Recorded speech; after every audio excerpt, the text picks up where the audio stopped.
As we wrap up looking at the D in our acronym, our BDSM acronym, in this series of the BDSM Summer School series, we need to also consider correction and punishment. Like I said earlier in the series, a lot of emphasis has been put on correction and punishment and has kind of taken away from some of the other aspects, some of the more important aspects of the D for discipline. Um, Now, correction and punishment are not just essential to dominance and obedience, but also to growth. We are all constantly evolving and growing as individuals. The more we grow, the more we find ourselves wanting to learn and experience. I am Primal Piggy. You can find me on Facebook at The Primal Piggy, all one word, or as an admin of a rather large Facebook page called Whips, Chains, and Duct Tape. You can find that page at WCDT BDSM. You can all find all of our resources at www.bdsmunited.com. If you're listening to this podcast on your favorite platform, be sure to leave a review to tell us the things that you like or dislike about our podcast. Maybe there's some things we could do better or change, and so we want to know. Whether teaching someone from the beginning or practicing a day-to-day routine in an already established relationship, the dominant needs to establish in the submissive's mind a mixture of reverence and obedience, as well as a desire to be found pleasing and desirable to the dominant. There is such a thing as a healthy level of fear mixed with many other emotions that drive the submissive to want and to try their best to be obedient, even when they don't fully understand their own feelings on what's being asked of them. Before we look at a few common tools of punishment, it's important to remember why we punish. It has three purposes in regards to a power exchange relationship. First, punishment is meant to serve as a physical reminder to correct incorrect or bad behavior. Second, punishment is not a reward. It's meant to encourage a submissive to not earn punishment in the future. And finally, punishment is meant to release the submissive of all the feelings of guilt and remorse over any offense that warranted the punishment in the first place. If a specific method proves to be ineffective, reconsider how the submissive is responding and come up with something that will be more effective. After all, punishment is not about taking out revenge or retribution on the submissive for failing the dominant. It's also not about a dominant just flexing their dominance. It's about the teaching. It's about teaching the submissive to behave in an appropriate manner and cleanse them from past wrongdoing. Not all punishment must include physical pain or suffering. Oftentimes, the most effective punishment techniques are only painful to the submissive's heart and mind.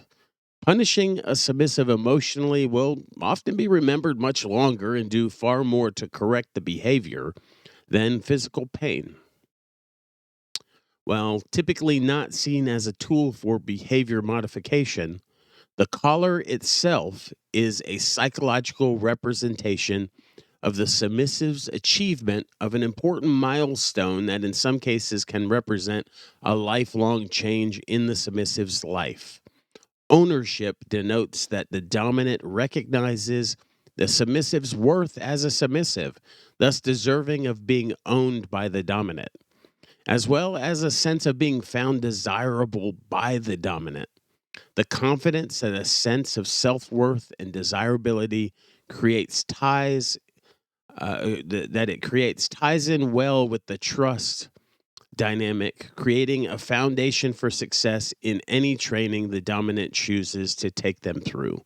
So while a collar is a symbol used by a dominant to express ownership, it has some benefits, especially on the submissive in regards to their their behavior and modifying their behavior because it puts them in a submissive mindset. And wearing a collar is a consistent, constant tool that uh, or symbol that they can look at and feel on their body of that submissive mindset. Now, there's a belief in by many in our lifestyle that submission is 95% mental and 5% physical. And if we're working on that assumption that this is true, it only makes sense that a dominant will eventually need to use physical restraint and or sensory deprivation techniques to push past the submissive's subconscious refusal to truly let go of old habits and fears. Often, one of these tools can be the difference between getting stuck in a perceived limitation, either physical or mental, and pushing past to a desired and successful result. Real change and enlightenment comes by helping the submissive let go emotionally and or psychologically to the dominant's direction. Any movement, any devices that can be used to restrain, hinder, or inhibit movement, as well as restrict sensory perception, can be used to enhance a training experience for a submissive. So we're bringing this up. We're bringing up physical restraint, such as bondage and or sensory deprivation techniques, uh, using those uh, in the life of the submissive to help change their behavior. Because punishment is not just punishment, it's also correction. So we're talking today not just about punishment, but we're also talking about correction. And correcting behavior often does not necessarily always include punishments, or it doesn't always have to do with punishments. There's some aspects of this that are corrective, that are preventative. And so a collar, bondage, sensory deprivation are all tools that are preventative, or are active at changing the behavior of a submissive, and um, allowing them to better trust the dominant and to develop the mindset of submission, so that behavior automatically begins to change, and it's not always just about rules and protocols being violated or learned. So there are three ways to look at the use of pain as a productive tool to aid in a submissive's training. First, it's the obvious use as a punishment tool. Second would be a focusing tool. It's amazing what an occasional smack of a cane or a crop across the buttocks, or a hand or a foot can do to affect a submissive's performance of a task or routine.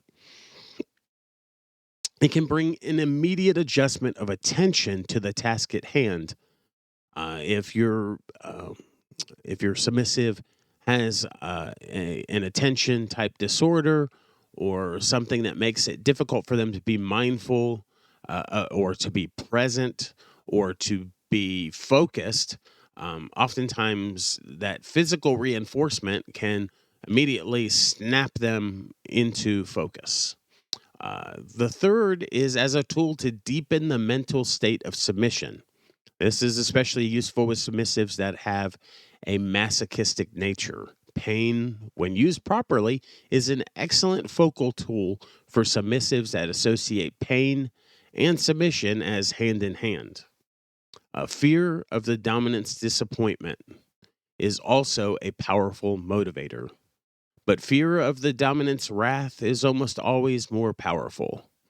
Um, Respect is often a byproduct produced by cause and effect when the dominant reinforces their words with action. Failure should always equate to the dominant's displeasure. Whether the fear of displeasure means physical pain or suffering on the submissive side as an end result is purely up to the dominant. I can tell you from speaking with submissives that disappointment to their dominant is a very powerful motivator that, combined with uh, with actions taken by the dominant is very, very, very effective. The overall goal is to teach the submissive to obey as directed without question. If a submissive questions the dominant's ability to control them, the submissive is not likely to give any more than the dominant can take from them. In most cases, a submissive wants and needs to know that the dominant not only is in charge, but has no problem taking control and finding a way to make the submissive comply. Ultimately, the desired goal is for the submissive to find immense pleasure in complying simply because it pleases the dominant. And then this is something oftentimes that in a power exchange we have to grow into. It's not necessarily something that is automatic. Oftentimes it does take some training or some time of working together in your dynamic to achieve that goal through routines, rituals, rules, protocols, and following up with rewards and consequences. Before we venture into sadism and masochism in future podcasts, I want to point out what BDSM is really about. As Peter Masters puts it, the real point of BDSM is not about how many floggers you own or how many ways you can wield them or how many different types of rope you can have in your toy bag and how many different types of knots you can tie, or about the wildly varying selection of candles which you have on hand to create trails of cooling wax on flesh. The actual doing is not why we are into BDSM. It is where it takes us psychologically, emotionally, and even spiritually. Indeed, it is actually about people. It is about us. It's not about floggers, rope, or wax. Isn't that a really comforting and kind of amazing quote from Peter Masters that BDSM is ultimately about people? Masters goes on to point out the flaw that the flaw of much of modern BDSM. He says modern BDSM has drifted away from people and is instead moving towards things and the mechanics of things. Hopefully, in our study of bondage and discipline over the last many podcasts in this series, you've seen us focus heavily on the power exchange relationships that truly make BDSM unique. We give priority to the people involved because BDSM is far more than just kink or sex. And for some people, BDSM doesn't include any real kink or sex. And so it's not a necessary part of BDSM. It's great when it's there for those who enjoy it, but for those who don't, it's okay when it's not. Bondage and discipline made it into the acronym because they're important parts of our relationships. And so that in the BDSM stands for bondage, discipline, sadism, and masochism.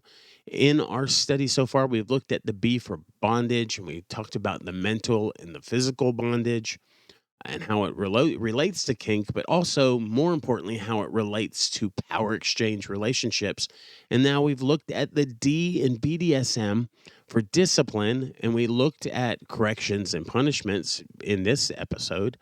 But in the past, we looked at rituals and structure and protocol and routines and service and training and rules. We've looked at all different types of things that had to do with discipline. We looked at hierarchy. We looked at its history, where it came from, that military mentality of hierarchy, of commissioned officers and privates and corporals and all of those types of things. And we see how they combine that with their erotic and their kinky play, and they combined it with their sexual activities that they enjoyed, and they came up with these power exchange relationships, and how they are what truly sets BDSM apart from just the S&M. In future podcasts, we'll look at the last two letters. We'll look at the S for sadism first, and then the M for masochism following that. You've been listening to BDSM United podcast in our BDSM Summer School series. You can find me, Primal Piggy, on Facebook at The Primal Piggy, all one word, or at Whips, Chains, and Duct Tape at WCDT BDSM. Look for me on YouTube. You can find some of the videos of our podcast. You can just search Primal Piggy, and I should come right up. And please leave us a review on your favorite platform. Thank you for listening today.